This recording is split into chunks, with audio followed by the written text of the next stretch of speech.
बरतानवी media ने जनाब pitch tampering का एक पोल खोल दिया है। वो ये कहते हैं कि भारत ने बगैर इजाज़त 2 मैचेस की इस्तेमालशुदा पिच पर ही मैच रखवा दिया और नई पिच पर नहीं रखवाया। आईसीसी से परमिशन लेनी चाहिए थी बट नहीं। सिकंदर बख्त का कहना है कि रोहित शर्मा टॉस करते हुए चीटिंग करते हैं, लेकिन ये रोहित शर्मा जो है पका हुआ कप्तान है, जैसे महेंद्र सिंह धोनी जो पका हुआ कप्तान, ये रोहित भी वही कप्तान है। ये बड़े आराम से शतरंज की चाल चलता रहता है और एग्जैक्टली पता होता है कि कहां पे जाके किसको कितनी गेंदबाजी करानी। इसी के साथ उन्होंने विराट कोहली की बहुत तारीफ की है। इनका कहना था कि विराट कोहली यकीनन क्रिकेट टीम के किंग हैं, उनकी परफॉर्मेंस बहुत बेहतरीन है और हमें भी ऐसे ही प्लेयर्स की जरूरत हो नहीं सकता कि आईसीसी ये चाह रहा हो कि आप पिच नंबर 2 पर खेलें और ज़बरदस्ती पिच 7 पर चले जाएं। ये आईसीसी की अपनी जगह पर मंजूरी के बाद ही ये हुआ है। जो पिच का खामखी का जो एक इशू खड़ा हुआ था, पिच दोनों के लिए बराबर थी, दोनों के लिए अच्छी थी, मगर वो बहुत ही ज्यादा अच्छा खेले कि शुरू के अंदर खास तौर पे देखें, मैं क्रेडिट देता हूं इनके जो ओपनर थे रोहित शर्मा और गिल को।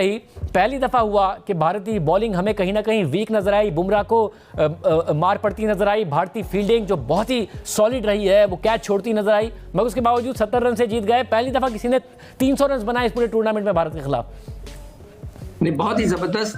देखें, बगैर किसी शक के हमारे इख्तलाफात रहते हैं, हम एक दूसरे को थोड़ा सा नोक झोंक हमारी चलती रहती है पड़ोसी के साथ, मगर ये कि जो हकीकत ये है कि हमारे पड़ोस के जो मुल्क है भारत, उसने बहुत ही जबरदस्त किस्म की परफॉर्मेंस दे रहा है, आउटस्टैंडिंग। जो पिच का खामखी का जो एक इशू खड़ा हुआ था, पिच दोनों के लिए बराबर थी, दोनों के लिए अच्छी थी, मगर वो बहुत ही ज्यादा अच्छा खेले कि शुरू के अंदर खास तौर पे देखें, मैं क्रेडिट देता हूं इनके जो ओपनर थे रोहित शर्मा और गिल को।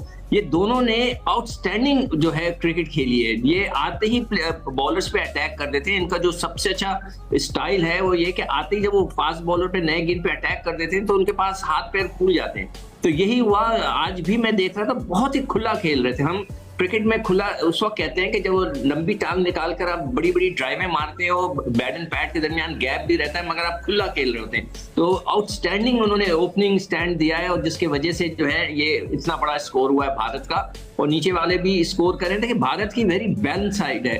ओपनर्स उनके रन्स कर रहे हैं, मिडिल ऑर्डर उनका रन्स कर रहा है, उनके स्पिनर्स आउट कर रहे हैं, उनके फास्ट बॉलर्स आउट कर रहे हैं। तो एवरीथिंग इज परफेक्ट। हमारी नहीं थी, तो मैं समझता हूं कि वेरी वेल डन। मैं तो मुबारकबाद दूंगा भारत को कि भाई आप good luck for the finals. और अदरवाइज तर्ज का आगाज जैसे रोहित शर्मा ने इस पूरे वर्ल्ड कप में, वर्ल्ड कप से पहले वो एशिया कप से उन्होंने एक अपनी हिकमत अमली तैयार की थी और उसी के मुताबिक वो आज के मैच तक खेलते हुए दिखाई देते हैं।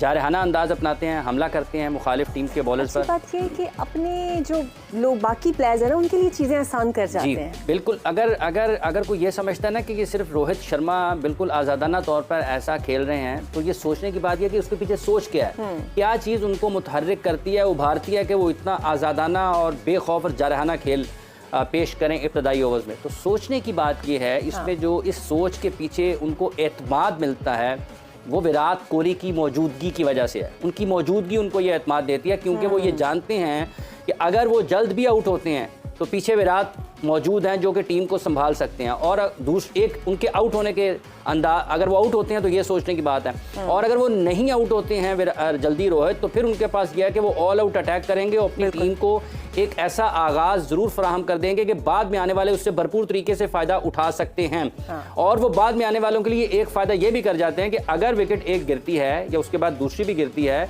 और रन रेट उसके दौरान अगर थोड़ा सुस्त होता है, रन बनाने की रफ्तार थोड़ी कम हो जाती है, तो जो आपको इब्तिदा में ज़्यादा रन आपने बनाए होते हैं वो आपको सपोर्ट करते रहते हैं और आपका रन रेट इतना नहीं गिरता कि गैर ज़रूरी तौर पर दबाव बाद में आने वालों पर आ जाए।